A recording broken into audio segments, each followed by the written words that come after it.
Seja muito bem-vindo a mais um episódio do podcast Leaders AAA. Eu sou Caroline Marcon, consultora organizacional, coach executiva e autora do livro O Poder dos Times AAA. Meu convidado de hoje é Adir Ribeiro. O Adir é CEO da Praxis Business, uma das maiores consultorias em redes de franquias do Brasil. Ele também é mentor pela Endeavor e conselheiro formado pelo IBGC. Adir, querido, muito bem-vindo. Que prazer ter você aqui hoje. Prazer é meu, Carol. Muito obrigado pelo convite. Sou o seu leitor desde agosto de 2022. Já tive meu livro autografado aqui. Fui impactado pela matéria no jornal Estado de São Paulo. Desde lá, comecei a estudar e compartilhar com os meus sócios. Estou muito honrado com o convite e espero contribuir nesse painel tão produtivo e tão generoso que você conduz. Eu estou muito feliz também. Nós nos conhecemos recentemente quando eu vi uma palestra do Adir e eu fiquei até o final porque eu queria cumprimentá-lo, inclusive fazer esse convite. E aí a gente descobriu que ele já era conhecedor do livro. Então, assim, o Adir tem um conhecimento e uma experiência de vida muito relevantes, muito especiais. Então, super feliz que a gente conseguiu juntar as nossas agendas e fazer essa conversa aqui gravada para que vocês também tenham acesso a esse conhecimento. Adir, vamos começar falando um pouquinho de você. Conta pra gente quem é Adir Ribeiro. Eu acho que falar de Adir começa com o significado do nome, né? Era o irmão que meu pai teve na infância e acabou... perdeu esse irmão muito cedo, ele tinha muito carinho. E Adir, em fenício, árabe, né, que é a parte da descendência dos meus pais, significa ilustre e notável. Mas eu brinco que essa parte eu não peguei. E Adir, em português, significa somar, adicionar. Então, eu acho que eu vim para o mundo com uma missão de somar. Eu sou o CEO e fundador da Praxis Business, como você me apresentou, e eu começo a minha jornada há muitos anos como office boy de um banco. Na época tinha o cargo de office boy, que era entregava mensagens, enfim, entre os departamentos, né? E começa essa vontade de fazer acontecer, trabalhar, e não tinha mínimo desejo, a mínima ideia de empreender. E vou te dizer, viu, Carol, tinha uma certa, um desafio, um medo gigantesco da coisa não certa do empreendedor em detrimento da coisa certa da carreira executiva, que no fundo de certo nenhum dos dois tem, né? A gente precisa fazer muito para entregar. E aí, fazendo uma longa história curta, eu fundei a Praxis Business há quase 16 anos. É uma consultoria de acesso ao mercado e eu tenho tido o privilégio de trabalhar com muita gente que empreende, que corre risco, que cria negócios, que gera prosperidade. Eu acho que essa essência de gerar prosperidade é o que tem me encantado um pouco nessa jornada. E como nasceu essa carreira dentro do franchising, de ajudar empreendedores a criar modelos de negócio? Como é que você chegou nessa atuação? Quando eu me formei na faculdade, quis entrar num programa de trainees, né? Que eu falei, eu quero estudar. E eu formei em técnico em contabilidade. Eu tenho uma boa habilidade numérica, etc. Eu gostava de contabilidade. E aí fiz curso de administração de empresas. E quando me formei, falei, quero um programa de trainees. Estamos falando da década de 90. Os números eram menores do que hoje. Eram 10 mil para 10 vagas. Hoje os números são bem maiores. Eu teria uma competição... Mas era o que todo mundo queria nessa época, Queria né, ser treinado por uma grande corporação. Em 1992 eu entro num programa de trainees, passo um ano treinando, fui escolhido talvez ali como um dos melhores dos 14 trainees e me foi ofertado o desafio de trabalhar no franchising dessa grande companhia, né? Que era um processo de formatar o negócio de franquia como executivo, né? Já como contratado. E tinha sido treinado. E essa empresa tinha um hábito de construir por braços próprios, por pernas próprias. Então, me desenvolveu, me investiu. Eu fui fazer Executive MBA em franchise lá nos Estados Unidos. Eu participei de todos os cursos. E eu comecei a entender, em relação a mim, que eu adorava produzir conhecimento e compartilhar conhecimento. Recebi um dom, um gift em inglês, né? Um presente, que é o dom da comunicação, da facilidade de me expressar. Então, eu gostava muito de estudar e compartilhar. E a gente começou a modelar esse negócio, foram 8 anos e meio, né? Desde trainee, virei executivo, e executivo da área de franchise. Então, eu tive que desenhar processos, modelos, e cometi todos os erros possíveis do início de um processo. E aquilo acumulou uma experiência muito, muito interessante. Saio desta empresa, dessa multinacional, e passo por um processo, no começo dos anos 2000, entrei num projeto de internet. Era o boom da internet, começo dos anos 2000, e esse projeto durou 1 ano, não foi bem sucedido, porque o fundo de investimento tirou o dinheiro. Era o boom da internet, né? Sim, eu me lembro. Faltava estrutura física, faltava uma série de coisas que a gente está vivenciando hoje. E ali eu comecei, com 30 anos, comecei a me perguntar, o que você gosta de fazer? E para mim ficou claro que a essência de fazer franquias, franchising, estava comigo. Por quê? Porque eu vivo uma infância de muita restrição financeira, que eu não estou me vitimizando, mas este é o meu ponto de partida, onde eu falei assim, eu não gostei disso que eu vivenciei. Hoje, com 54 anos de idade, eu tenho clareza que o franchise tem na sua essência clonar um conceito, mas gerar prosperidade. Então, eu descubro que o franchise tem esse efeito de procurar empreendedores. Nem tudo é sucesso em franquias. Nós vamos falar disso aqui, tá? Não quero nenhuma ilusão. Mas, e ali eu me volto e começo a falar assim, poxa, eu quero trabalhar em franquias. Fui trabalhar numa consultoria, numa grande consultoria do Brasil, fico quase 9 anos, me torno sócio, mas estava infeliz e insatisfeito, não com o escritório em si, mas querendo empreender de um jeito que eu achava que era o meu jeito. Né, que aliava tudo isso muito intuitivamente e passei por um processo de coaching extremamente importante, que me ajudou muito na decisão. Foram mais de 2 anos e eu tive algumas opções e eu decidi seguir o que era o caminho mais complexo e difícil, porém o mais feliz. Eu digo que tem as 2 coisas mais difíceis as 2 jornadas mais difíceis da minha vida e porém as mais gratificantes, empreender e ser pai da Amanda e do Arthur. São as 2 jornadas mais desafiantes. Assim, que aquelas crenças todas que você tinha, você fala, mas isso não está funcionando. E aí você tem 2 filhos, você aplica num e não aplica no outro, não dá certo, enfim. Então, essas 2 jornadas me trouxeram muitos... Estão me trazendo, né? A de pai está me trazendo e a de empreendedor também. E aí, eu saio da consultoria e monto a minha própria. E ligo para alguns clientes, perguntando, o que você vê de valor em mim? E eles falam, você consegue transformar uma teoria complexa em algo prático, a tua fala é papo reto, é simples, né? E aí eu fiquei pensando, e a gente foi buscar a palavra praxis do grego, é transformar uma teoria complexa em algo prático. Então a gente já nasce com uma essência, né, de traduzir coisas, a gente nasce muito com o conceito de curadoria, de pegar o conhecimento e tentar trazê-lo para aplicar nesses canais de vendas, né? Franquias é um dos canais, é uma das formas de acesso ao mercado. E a Praxis completará 16 anos agora em setembro, e um aprendizado every single day, como eu diria, né? Todo santo dia. Sim. Nossa, eu tô acenando a cabeça aqui enquanto você fala, porque nós temos muitas coisas em comum nessa trajetória. Eu também fiquei quase 10 anos numa consultoria, uma grande consultoria internacional, assim como você. Saímos para empreender. E cheios de dúvidas, então tem bastante coisa em comum. E é difícil tirar esse título, né, conquistado, né? Você sair de uma posição de conforto, né, entre aspas, de e você status, se expor, né, assim. De segurança, sem dúvida. Foram 2 anos também o meu processo de pensar, de refletir, até que eu realmente me senti pronta para fazer a transição. Então, é interessante, tem muita coisa em comum.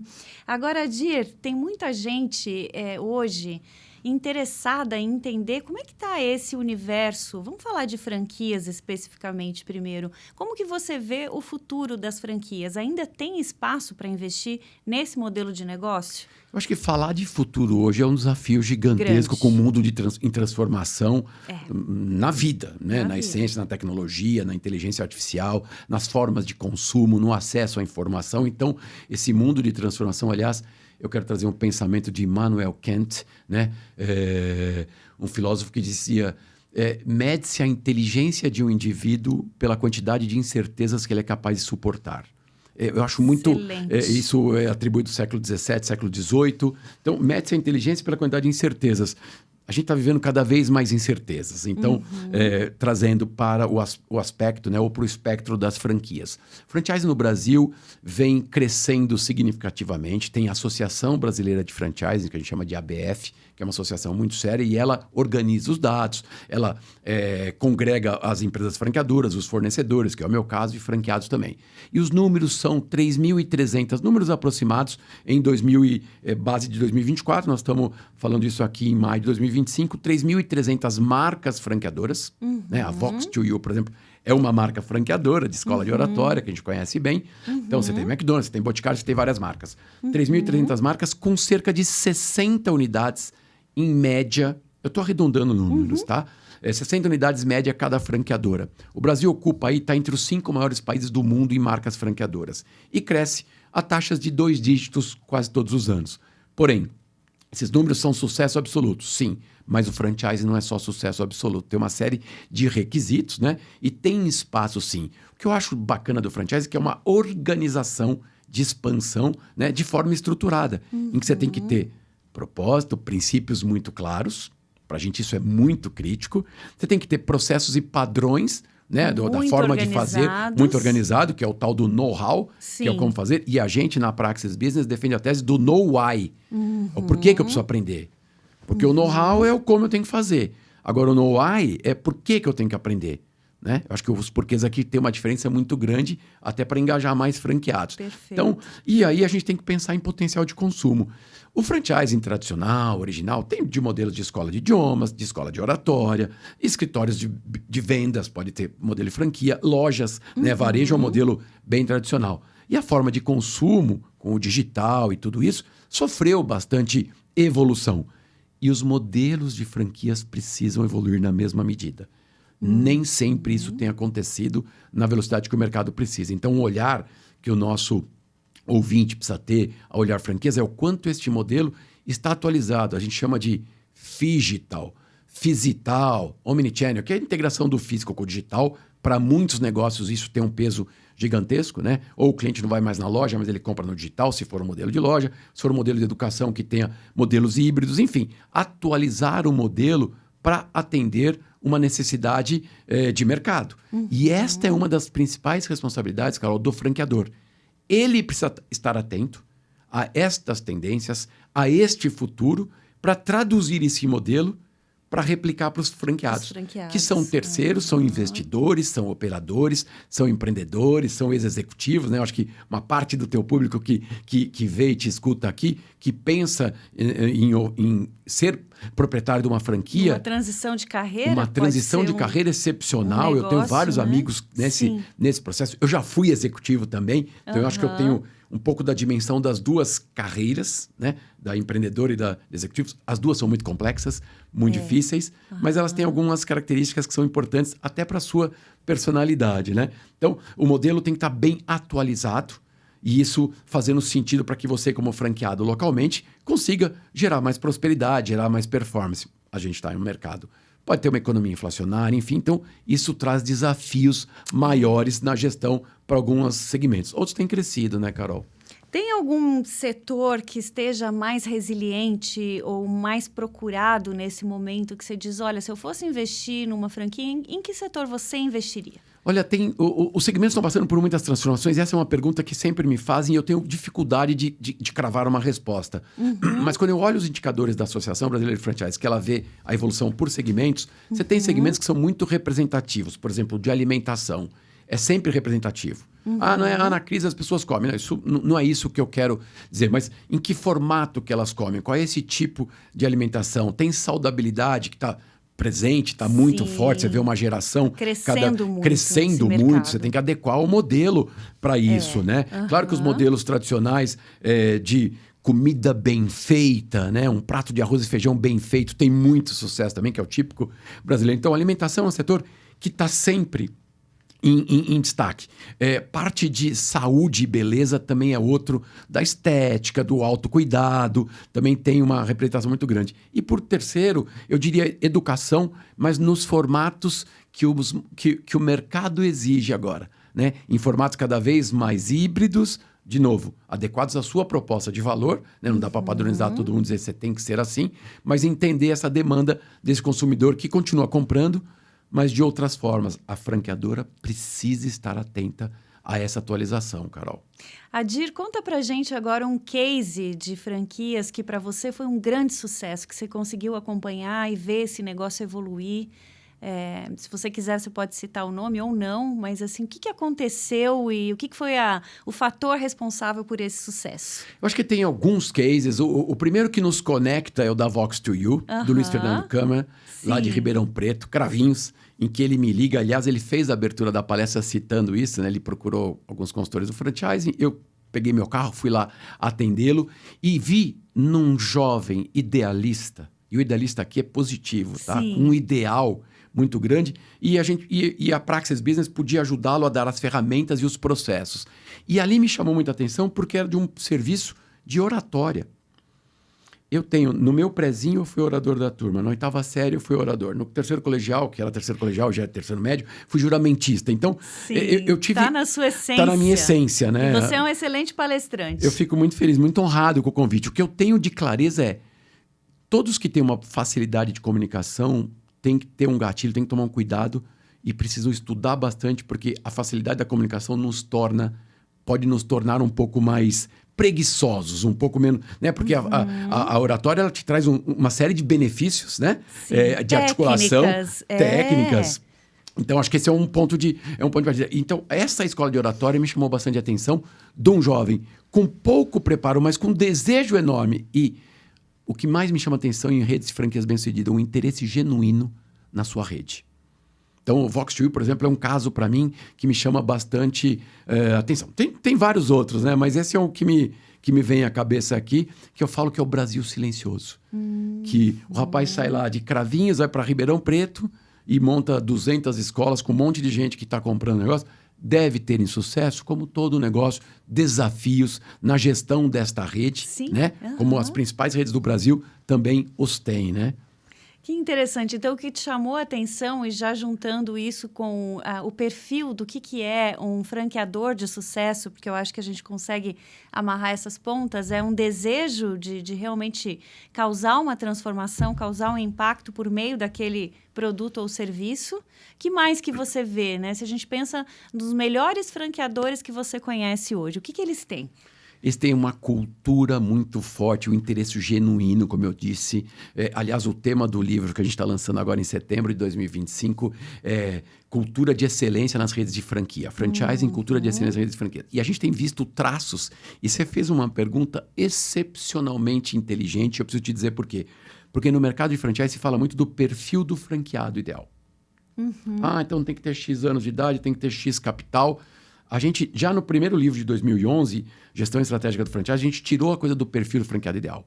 Primeiro que ideal está na ideia. E segundo que eu conheço, com muito respeito, eu vou falar aqui, tá? Ex-donas de casa, minha mãe, uma empreendedora, dona de casa, né? Cuidou de 3, 4 filhos, né? E que levou a gente com muita educação. E naquele momento, então eu conheço donas de casa que performam muito bem e eu conheço grandes executivos que às vezes não performam bem. E eu não estou dizendo que a dona de casa é menos ou mais que o executivo, mas foram caminhos distintos, por favor, tá? Sim. Então, Claro. eu tenho um carinho absurdo pela minha mãe empreendedora. Então, o que eu estou tentando dizer, não existe o perfil do franqueado ideal, mas do franqueador, isso a gente coloca nos nossos projetos, a gente tem uma análise criteriosa para saber se esse tem perfil para ser franqueador futuro, que é entender que tem que ter uma espécie de sócios no negócio. Tecnicamente, legalmente falando, franqueados não são sócios, tá? Então, se fizer um recorte da minha fala, vai sair fora de contexto. Então, tecnicamente não são sócios, né? Mas eu tenho que enxergar como parceiros. E o mais importante, que eu defino isso há muitos anos, que é, se você quer que seus franqueados ajam como empresários, os trate como empresários, como empreendedores. Estimule o pensamento crítico. Né? Tem uma frase do Cortella, tem diversas, mas uma das que eu uso muito, que ele fala que todo comunicador, professor, palestrante, deveria começar a sua conversa no pense nisso, ao invés do pense isso.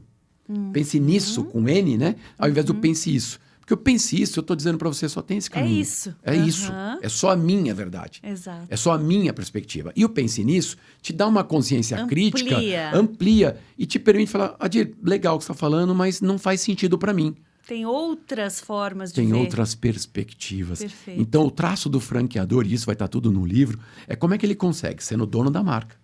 Porque isso é importante. Ele que desenvolveu o modelo, ele corre muitos riscos, o franqueado também. E ele concede, ele outorga esse direito para um terceiro operar. Ele escolhe o time dele. Ele escolhe. Que eu entendo ele como o líder maior. Que ele é como o CEO de uma empresa. CEO, né? De uma empresa. Ele vai responder por tudo, Perfeito. Ele vai formar os times.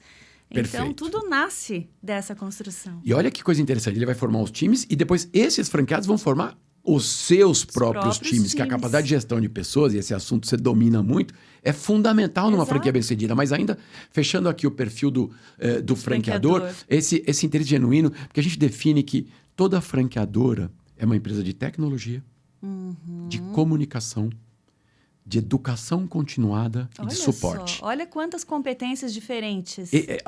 Eu vendo cursos de idiomas, eu vendo curso de oratório, eu vendo perfume. Ok, isso tem que ser muito bom. Mas é tecnologia, comunicação, educação continuada e suporte.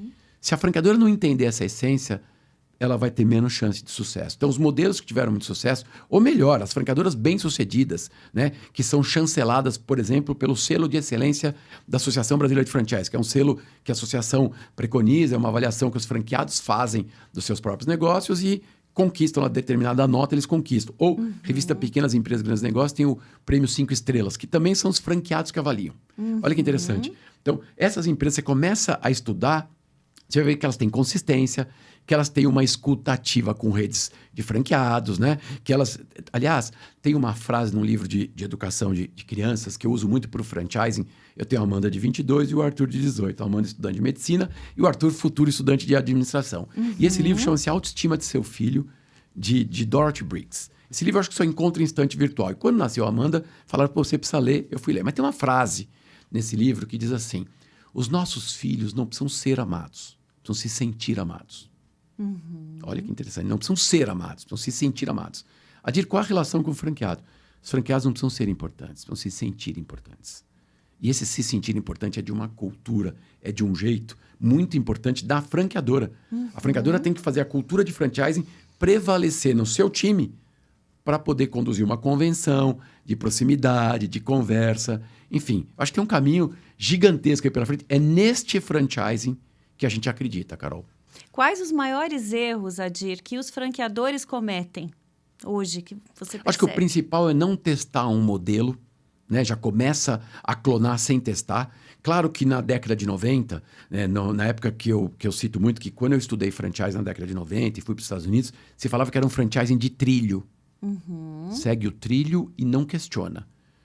E teve um franqueador, não posso dizer o nome aqui, um internacional, que falou assim, mas esse modelo tudo, ele falou, é a prova de imbecil. Eu fiquei chocado com aquilo me incomodou. Talvez naquele contexto aquilo fizesse sentido, mas me incomodou. E eu defendo, né, a Praxis Business defende, o nosso livro defende a tese que hoje é um franchising de guarda-rail. Que aí, um assunto que você domina mais do que o propósito, credo, crença, cultura, princípios, isso precisa estar muito alinhado. Isso precisa estar no coração, no core. Né? Não precisa estar no manual, não precisa estar no contrato de franquia. Eu não posso pedir fidelidade no contrato de franquia. Ela tem que vir, né, Carol, da essência. Então, um dos erros é não testar o modelo e já sair franqueando, né? Ou fazer uma expansão muito acelerada, né? E não fornecer o suporte necessário e, principalmente, ajudar a transformar franqueados em empresários. Esta é uma responsabilidade do franqueador. Os franqueados não vêm prontos com mentalidade empresarial. Claro que eu estou generalizando aqui e toda generalização ela é extremista, ela não é certa, né, de maneira geral. Né? Você tem um público, na nossa experiência, 20% a 30% tem um comportamento empreendedor muito forte. Os outros 70%, você tem ali um intermediário, uns 40% que tem um desejo, etc. E você tem uns 30%, a soma tem que dar 100, 30, 40, 30%, que não tem nenhum comportamento empreendedor. Aliás, se você me permite, a gente faz pesquisa. Então, a gente está na 7ª edição da pesquisa chamada Franchising Frame. Se a audiência quiser, é só acessar depois o meu Instagram, ou se eu mando o link, que essa pesquisa está aberta. A gente faz pesquisas com franqueadores. Junto com o Grupo MD, do Denis Santini, a gente faz a Franchising Frame, 7ª edição. O que a gente pesquisa? Com executivos de franqueadoras. Então, quem responde é um diretor de franquias, é o CEO fundador. O franqueado não participa desta pesquisa. Tá? A gente tem pesquisas para franqueados que é outra. São outras. E nessa pesquisa a gente perguntou, a última edição de 2024, a gente coletou 132 franqueadoras com mais ou menos 250 unidades em média. Portanto, franqueadores parrudos, robustos. Grandes, sim. Por que fecha unidade na sua rede? Por 7 anos seguidos, o primeiro motivo alegado pelos executivos de franqueadoras ou franqueadores, por 7 anos, e esse ano foi 63,3%, por falta de comportamento inadequado do franqueado. falta de protagonismo, de accountability, né? De fazer acontecer. Claro que eu estou trazendo a perspectiva da franqueadora. Nesta pesquisa não está... O franqueado não opinou para dizer o motivo dele. Então, sim, mas é importante que a avaliação neste contexto, neste recorte, tá? Então, a gente precisa analisar o contexto adequado. Então, o que a gente estimula muito, e voltando à tua pergunta, porque pode não dar certo, é isso, como é que eu estimulo o comportamento empreendedor? E quando você vai na grade de treinamento, ou na programação de treinamento, no onboarding de franqueados, não tem um módulo, praticamente não tem módulos de soft skills, das competências socioemocionais, enfim, e não tem um de comportamento empreendedor. Então, assim, você vê, você foi executiva, eu fui executivo. Eu tinha muito medo de empreender e depois que eu comecei a empreender, eu me arrependo de não ter empreendido antes. Eu falo, gente do céu, eu não era infeliz, mas assim, você vai descobrindo um tanto de competências que você tem, no meu caso, pelo menos estou dizendo, na primeira pessoa do singular, né? No meu caso, eu fui descobrindo tantas competências que eu não fazia ideia que podiam, que estavam presentes em mim, né? Então, até um pouco dessa autoimagem, ela é extremamente importante nessa jornada empreendedora, né, Carol? Eu quero aproveitar para explorar isso que você falou, que é muito interessante. Que competências você descobriu em você que talvez estivessem lá adormecidas e você precisou reativar quando você se tornou empreendedor? A maior delas é a capacidade de realização. Eu venho para o mundo para realizar. Eu preciso fazer. Eu sou executor. Aqueles testes do DISC, etc., eu sou alta dominância e alta influência. Conformidade, etc. Poxa, eu me lembro que a gente fez um dos exercícios e tinha um grupo de empresas de motoristas de ônibus que eles aplicaram esse teste. Olha que interessante, né? Esses programas para motoristas de ônibus. E aí os motoristas de ônibus tinham que ter alta conformidade, tinham que seguir regras. Se eu fosse um motorista de ônibus de uma companhia, eu ia querer chegar em primeiro. Eu não tenho perfil para ser um motorista, ok? Que fique bem claro. Eu ia burlar as regras. Eu não posso burlar as regras como motorista, né? Eu carrego 50 vidas, né? Então, estou brincando aqui com o comportamento, é muito mais sério. Mas eu acho que a maior capacidade é essa de realização, né? De ver a coisa ter acontecido. Isso me satisfaz muito. E outra coisa que me satisfaz muito é tirar as pessoas... que eu vou falar aqui também entre aspas... Tirar as muletas de quem não precisa de muletas. Muita gente precisa de muleta e faz parte de um processo de desenvolvimento ou de adaptação, enfim, por favor. Não me entendam mal, mas é perceber que às vezes as pessoas acabam descobrindo uma série de desculpabilities, né? De que é o contrário do accountability. E eu percebo que tem tanta força interna que eu acabei descobrindo na jornada empreendedora. Então eu falo, cara, dá para você estimular isso, né? Eu sugiro sempre muito autoconhecimento, né? Invista em si próprio, né? Muito autoconhecimento. Tem de ser uma versão melhor de você mesmo, né? Exato. Então, essa para mim acho que é a característica mais importante. Capacidade de realização e autoconhecimento. Autoconhecimento, fundamental. E essa autoimagem que viria do autoconhecimento teria acelerado muitas coisas, né? Tem uma frase do Karnal que eu amo, que ele fala assim, se eu me conheço, eu não me ofendo. Exato. Você não leva para si. E aí eu trago para a realidade. Esses dias eu estava no grupo da Praxis Business lá, a menina do marketing tinha feito uma peça linda, maravilhosa. Aí, 8 da manhã, eu aprovei e falei, coloca ela no grupo de WhatsApp. Aí, às 5 da tarde, ela colocou, demorou das 8 às 5 para mim, é longo prazo, tá? Porque empreendedor ansioso é pleonasmo, né? Sim, assim, exato. É mais uma vulnerabilidade aqui. Sim. Então, às 5 da tarde, elas passou um século, né? Aí eu coloquei. E ela escreveu assim, brincando comigo, nossa, o Adir é ansioso. Eu falei assim, empreendedor ansioso é pleonasmo. Eu brinquei assim mesmo. Se eu me conheço, não me ofendo. E assim, e aí, Carol, você me permite, o ponto de partida tem um impacto muito grande. No meu caso, que vivi muita restrição financeira, sobrou muito amor, muito carinho e muitos valores. Eu contei isso numa palestra lá, porque está na minha essência. Eu tenho uma mãe que eu brinco. Se um dia eu pensei, sabe que você é adolescente, vou fazer alguma coisa errada, já vi a imagem da minha mãe, assim, do tipo, guardiã dos valores, a italianona, assim, bem forte, né? Enfim, e aí, eu por ter vivido essa restrição financeira, eu falei assim, eu não quero mais experimentar esse sabor, né? E eu tive uma pressa, uma urgência muito grande.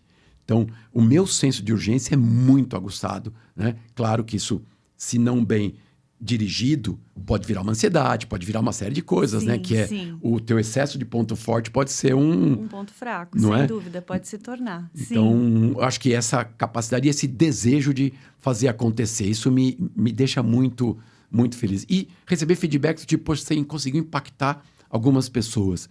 Cara, como é prazeroso isso, né? É muito, é muito. E você tem essa paixão, a gente percebe essa paixão pelo que você faz, você fala do que você acredita. Então, essas são as coisas que realmente engajam, né?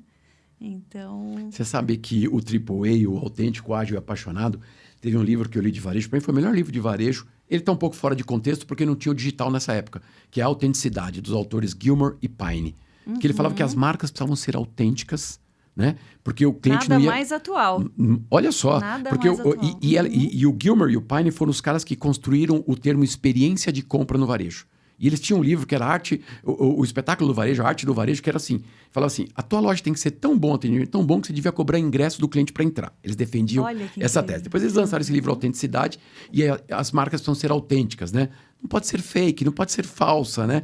Olha, tô falando de 2009, 2010, esse livro provavelmente dessa década, né? De 2000, comecinho de 2010. Mas essa autenticidade, e aí vem Brené Brown com o poder da vulnerabilidade também, que traz pra gente, para mim particularmente, um alívio muito grande de você reconhecer suas vulnerabilidades. Aliás, a máxima em vulnerabilidade que eu acho é, se você não reconhece, teu time já reconhece, né? Então, é só uma... Só uma questão de aceitar o que está todo mundo vendo, o que está né? todo mundo vendo. Então, esse autoconhecimento é importante. Então, essa autenticidade eu tento levar nas palestras para já começar dizendo o seguinte, sou empreendedor ansioso é pleonasmo, e cometo os mais diversos erros. Mas o que eu quero tentar aqui nessa palestra é tentar te inspirar para que você reconheça o teu ponto de partida, e aí eu volto ao meu ponto de partida.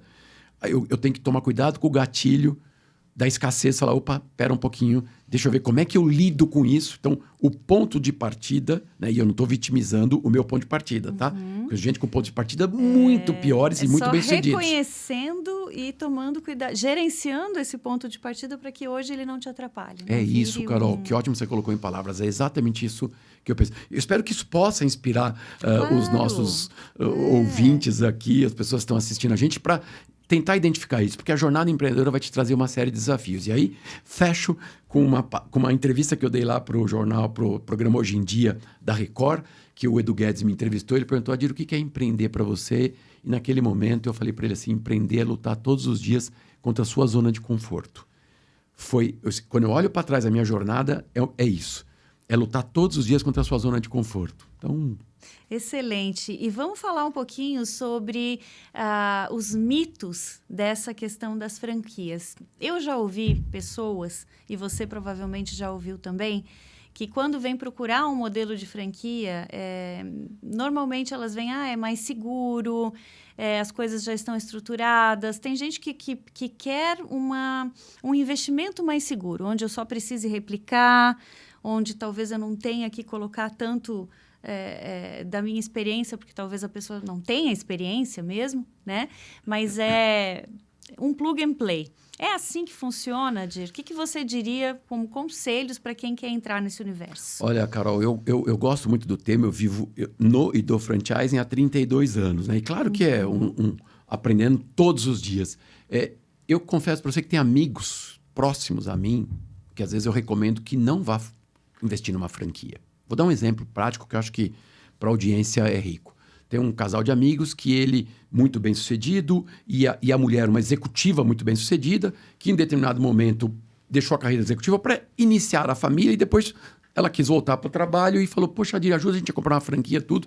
E eu indiquei uma marca que eu não faço esse processo profissionalmente, tá? Eu não comercializo franquias. Mas como eu tenho... muitos contatos, olha, putz, esse franqueador é sério, e recomendo, né? E não ganho absolutamente nada, a não ser felicidade da pessoa ter sucesso, ser bem sucedida. E aí, essa esposa foi procurar esse negócio, etc. Essa pessoa foi procurar, e aí o marido me ligou, que é grande amigo meu, falou, poxa, Adir, ela não gostou muito porque ela não viu a sala que ela ia ficar, ela não gostou da sala que ela ia ficar. Eu falei, fulano, não deixa ela comprar a franquia. Não deixa. Porque, e não estou dizendo que ela está errada de querer ter uma sala, por favor. Ela tem todo o direito de ter a melhor sala do mundo. Mas não é aquele modelo adequado para ela. Esse é um ponto. E um segundo ponto, que eu brinco nas palestras, mas é verdade. Por muitos anos eu fui em festas infantis, em buffets infantis, né? Hoje tem que buscar às 5 da manhã, né? Quando não voltam com seus próprios veículos, né? Enfim. E aí... Nessas festas me perguntavam, Adir, qual é a melhor franquia para investir? Eu aprendi uma coisa com a sabedoria feminina, que é responder a pergunta com outra pergunta. Por que você quer investir em franquia? E às vezes vinham duas respostas que me deixavam muito agoniados. E eu vou falar em tom de brincadeira, mas que serve para reflexão. A primeira é, porque meu marido ou a minha esposa tem um chefe que é um imbecil e ela não quer mais ter chefe. Eu tô aqui brincando, errada. tá? Não, mas isso é muito comum. Eu tô brincando aqui, tá? O chefe imbecil aqui, eu tô tomando liberdade e fala, poxa, Ana, sim. Um líder imbecil, um chefe, sei lá, não é um líder, mas... Eu falo, gente do céu. E aí pergunto depois pro companheiro, pra companheira, por que você quer investir? Porque eu quero trabalhar menos.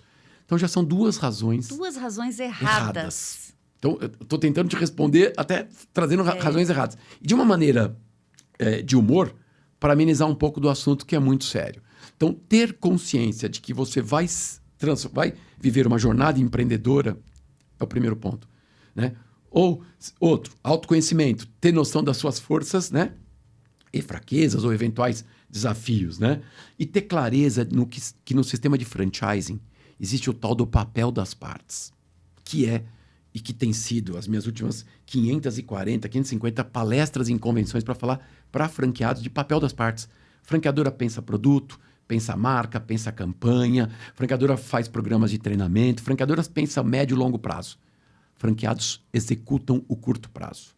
Franqueados tocam o negócio, tocam a escola, tocam a perfumaria, tocam o escritório, tocam a loja de acessórios, enfim. Franqueados executam, franqueados têm uma missão eu brinco que franqueador pensa 3, 5 anos. Franqueados pensa 1 mês, 2 meses. 2 meses, então, exato. O franqueador pensa o macro, o franqueado pensa o micro. É importante que quem está investindo tenha noção disso e que vai precisar executar.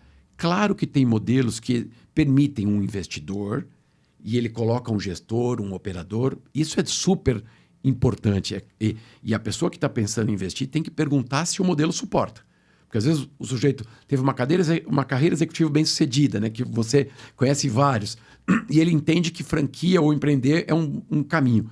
Pô, ele não vai tocar às vezes aquele negócio. Mas é importante que o franqueador saiba. E qual é o grande segredo na minha visão? Ele ter um bom gestor, que pode ser sócio. Escolher bem a equipe. A gente chega no nosso ponto de partida. Tal de gente que você conhece muito melhor do que eu. Pessoas, o time, esse capital humano alinhado, mas permite que este investidor, um executivo bem-sucedido, que acumulou um capital meritocraticamente, né, com o seu esforço, e ele quer investir, quer correr risco. Então, a franquia, os riscos são bem menores, tá? As taxas de insucesso em franquias são infinitamente menores do que em negócios independentes. Não porque franquia dá 100% certo, porque não dá. Mas são bem menores. Os negócios independentes... que já é um modelo testado. Né? Tem know-how. Uma vez que você execute da maneira que é para ser... A tendência é ter maior chance. Sucesso. Mas vai ter que executar. Exato. E isso a gente precisa ter em mente. E aí, se você me permite, eu estava recentemente fazendo uma palestra numa empresa, uma multinacional, que não era de franquias. Era de canais de vendas e era um time comercial que atende o B2B. Então, eu estava falando de comportamento empreendedor, de prospecção. E o fotógrafo percebeu... Esse fotógrafo de 60 anos virou para mim, acabou a palestra, veio fotografar junto com o executivo da companhia. E foi icônico, isso tem 1 mês. Ele falou, Adir, eu amei tua palestra, você deu estímulo, tudo. E eu acho que você deu a solução do que eu estava pensando, eu estava querendo tomar essa decisão e eu queria que você me ajudasse. Eu falei, pois não, eu estou com 60 anos, quero me aposentar. E eu descobri que eu preciso comprar uma franquia para ter uma renda passiva. Eu falei... Não é esse o caminho, né? Você não entendeu direito. Eu não estava dando uma palestra de franquias, eu trouxe o contexto de franquia e na cabeça dele ele achou que franquia podia ser uma grande oportunidade, né? E aí eu acho que o meu papel era... Alertá-lo. Alertá-lo. Né? Mas essa é a maior confusão que eu vejo as pessoas fazerem quando... E franquia é só um exemplo, mas na real a confusão é sobre o que é ser empreendedor. E a gente falava antes de começar o programa, né? Empreendedor acaba com... dor. Então, muitas vezes quando a gente está frustrado, cansado do mundo executivo ou de trabalhar para outra pessoa, você diz, eu quero empreender como um sinônimo de liberdade. E que realmente é. Mas dentro, né, com essa liberdade, vem várias outras coisas. Fala um pouquinho das dores do empreendedor, Adir. Eu acho que a primeira delas é achar que não tem chefe, né? Que eu acho que você tem o maior chefe do mundo, que é o customer, que é o cliente. Ou você próprio. Porque eu acho que os empreendedores de sucesso têm uma autoexigência, né? Claro que ele precisa calibrar, ele precisa acertar o volume. Eu acho que esse é um ponto. E acho também, Carol, que se você encontra uma coisa que te dá muito sentido de vida, isso para mim tem uma importância muito grande. Sim, o né? propósito. O propósito, a significância. Quando eu faço lá o Gallup Strengths Finder, que eu adoro, e um dos meus é significância. As coisas precisam ter sentido para mim. Sim. Para mim, para minha lente. Sem sentido eu não consigo, né? Quem tem um porquê enfrenta qualquer como, uma frase antiga de Viktor Frankl, de Nietzsche, mas que Viktor Frankl cita no seu livro. Então, este porquê me move. Não é para todo mundo, é verdade, mas isso tem que ter uma clareza. Então, acho que esse é um desafio muito grande. O outro desafio é saber liderar, saber lidar com finanças, com números, né? Ter a capacidade de olhar para o número com frieza. E eu me lembro quando eu comecei a empreender sozinho, depois eu fui ter sócios, e uma amiga muito próxima, especialista em empreendedorismo, treinadora do Empretec do Sebrae, falava assim, Adir, foram 2 anos de muita bonança, o momento estava muito bem, eu era sozinho. E ela falou assim, não mistura a pessoa física da pessoa jurídica. Eu sei que esse é um conceito antigo, mas atual, né? Então, você separar o que é a pessoa física e o que é a pessoa jurídica. E a pessoa jurídica, ela falava assim, mesmo você sendo dono sozinho, tira a prolabore, não tira todo o lucro, vai reinvestindo, quer dizer, vai entendendo essa lógica como se criasse um avatar seu, né? Uhum. Claro, se você é empreendedor sozinho, se você tem sócio, aí você precisa ter acordo de cotistas. Com certeza. Que acho também que é outra coisa importante, porque eu tive muita clareza desde o princípio em coisas que eu acho que eu sou bem, que eu sou bom, que eu faço bem. Ou mais, que eu tenho prazer em fazer. Tem algumas outras que o esforço é muito grande. Vou dar um exemplo prático. Eu sou técnico em contabilidade, sou administrador de empresas, sou pós-graduado em marketing, estou especializado em franchise. Mas a parte financeira, como empreendedor, ela é super necessária. Mas eu não amo finanças. Mas eu tenho que enfrentar. Exato, porque Simples sem isso assim. o negócio não sobrevive. E aí a complementaridade, eu tenho sócio, que eu demoro 6 horas para entender uma coisa, ele demora 1 hora. Eu estou sendo até generoso para mim, eu demoro 6, ele demora 15 minutos. Então, esta complementariedade faz muito sentido no empreendedorismo, na minha visão. Né? Você me perguntou algumas armadilhas, então achar... ok, pode não ser sócio, pode, mas você vai precisar ter aquelas funções-chave para saber que você não consegue fazer tudo, né? Sozinho. Então, acho que esse é um ponto também. E ter essa palavra tão importante da resiliência, porque eu brinco, esses dias eu estava com uma menina que estava, uma amiga, uma ex-executiva, estava começando o empreendedorismo e ela me chamou para tomar um café. E ela falou, define, né, o empreendedor. Eu já falei da frase do programa Hoje em Dia, né, do Zona de Conforto, mas eu tenho outra também que é ser empreendedor e acordar todos os dias desempregado. Eu tenho um pouco dessa perspectiva, né? No sentido de conquistar o cliente, né? De buscar... Claro que tem negócios que têm recorrência, são escaláveis, e tem negócios que você precisa prospectar clientes, Mas é uma boa, projetos. é uma boa interpretação. É acordar todos os dias desempregado. Adir, você está sendo muito duro. É um pouco da minha lente para essa capacidade, para você ter mais couraça, né? E aí... Se isso garra para enfrentar o que vem pela frente. Garra. E aí você começa a reconhecer essas forças. E se está no teu sentido, naquele propósito, você fala, poxa, então eu tenho mais força para encarar isso. O que eu vou conquistar hoje, né? O que eu vou conquistar hoje. Ontem eu estava, minha filha estudando medicina, estuda, e ela está no 3º ano, e eu passava a noite, eu fui dormir umas 10h30 da noite, eu vi ela estudando, eu fui lá, dei um beijo, falei, Amanda, parabéns. Eu estou vendo o quanto você está se dedicando para esse teu sonho, você vai colher muitos frutos, né? E domingo, o meu filho de 18, fazendo simulado remoto, para tentar fazer o vestibular, e eu também falei, Arthur, poxa, parabéns, você está se esforçando tanto. Tem uma frase da nossa família que é empenho gera desempenho. Isso, eu gosto dessa definição. Não sei se eles vão acreditar nisso, mas eu acredito. Mas já estão fazendo, já estão se empenhando. Então, esse é o Eu acho que para o empreendedor o empenho gera desempenho. Eu acredito nisso, né? Excelente. Muito obrigada, Adir. Deixa os seus contatos para que as pessoas possam acompanhar mais do seu trabalho. Aliás, Carol, eu quero te agradecer, primeiro, pela generosidade de me convidar. Segundo, pelo que você escreveu sobre a minha palestra, foi um dos elogios mais generosos e mais autênticos que eu recebi. Eu fiquei profundamente tocado depois de te conhecer. Então, feliz conhecer a autora do livro que impactou e impacta as decisões nossas. Então, obrigado pelo convite. Eu espero ter sido uma das coisas que eu me defini como missão, ser útil, né? Useful. Com certeza. Eu quero ser útil. Então, o Instagram é @adir.ribeiro. ou @Praxis Business, né, que é o da empresa, da consultoria. E vai ser um prazer se eu puder interagir com vocês. Muito feliz e parabéns pela jornada encantadora do líder AAA. Muito obrigada, Adir. Muito obrigada a você também que ficou conosco até aqui. Espero que tenha gostado e possa compartilhar esse episódio com outras pessoas que tenham interesse em empreendedorismo e franchising. Até o próximo episódio.